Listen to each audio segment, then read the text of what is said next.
So, I understand you say that, or have said, that depression isn't real. Why are there then over 700,000 suicides a year? Because they believe in depression. I think that when you believe in things, you give them power. It's amazing how you can self-hypnotize. I'm not saying feeling depressed is not real. Everyone feels depressed. I'm saying the idea of depression as something you cannot control is a dangerous idea and paradigm. The reason so many people are committing suicide is because the Matrix is telling you that if you feel depressed, you cannot fix it. They tell you that depression is a disease that you can catch from the sky no matter how fantastic your life is, and you have no control over it. And I argue that absolutely. The reason the Matrix wants you depressed and sad is because when that happens, you are selfish. If you're depressed and sad, you only care about yourself. You don't care about your community or your family. You don't care about the world. You do not stand up for anything. You will accept being fucked in the ass like True Jordy. You'll accept any amount of garbage they want to give you, any Matrix slave mind programming, because you are too busy being sad to resist. This is why they tell you that when you are depressed, it is a disease. It is not a disease.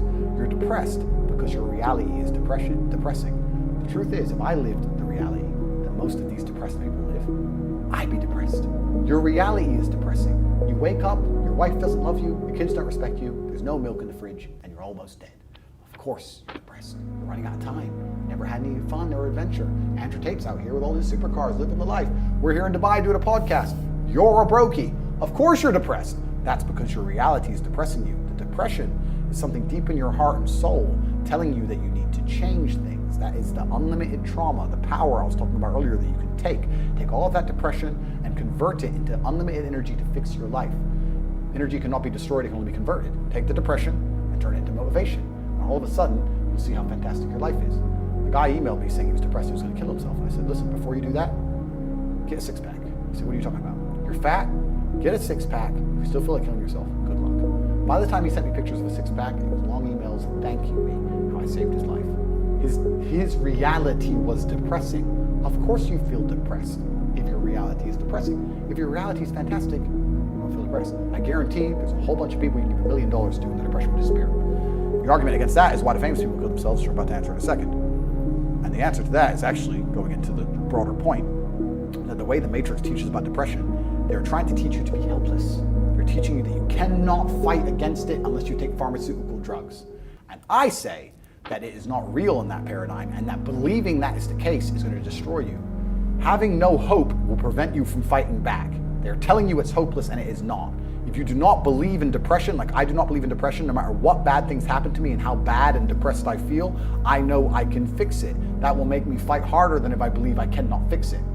The reason that rich people kill themselves is because they buy into this paradigm completely.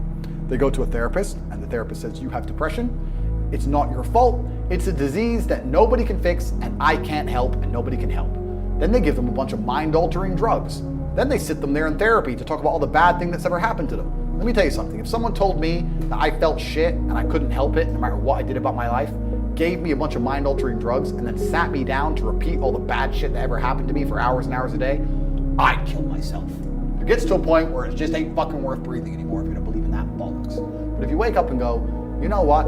They're saying this is a disease, but I don't accept that paradigm. I don't believe in it. I believe that I can fix this myself. I believe if I change my reality and create an experience of life that I am absolutely not satisfied by, I will no longer feel depressed.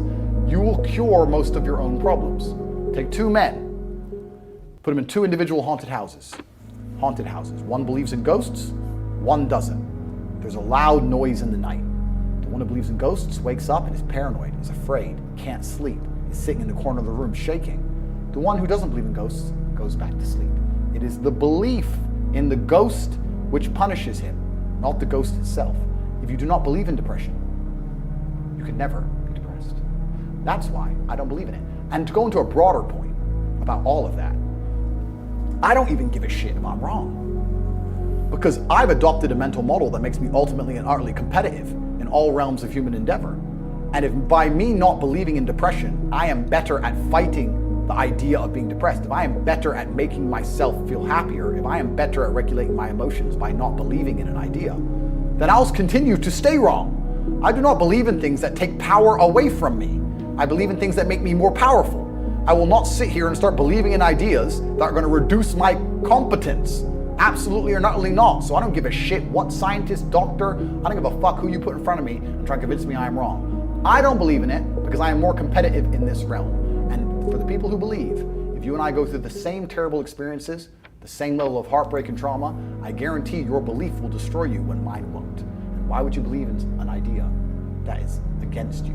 Why would you let your own mind become your enemy? Don't people understand that the entire world, the entire matrix is against you? If you can't control your own mind, what chance do you have?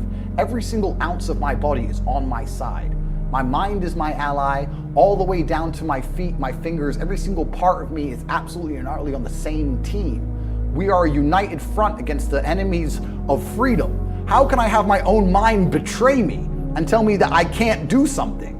I don't give a fuck if I decide to jump off this building. If I decide I'm not going to die, I am not going to die. My own mind will not betray me. Perhaps I'm wrong, but I believe that I stand a better chance of survival if I believe I will survive, as opposed to thinking I will certainly die. People underestimate the power of the mind. I do not believe in anything that takes power away from me. And another thing I do not do is adopt the thinking of people who are sad. When I say this, depressed people send me long emails trying to convince me I am wrong. Why the fuck would I want to think like you when you don't want to live?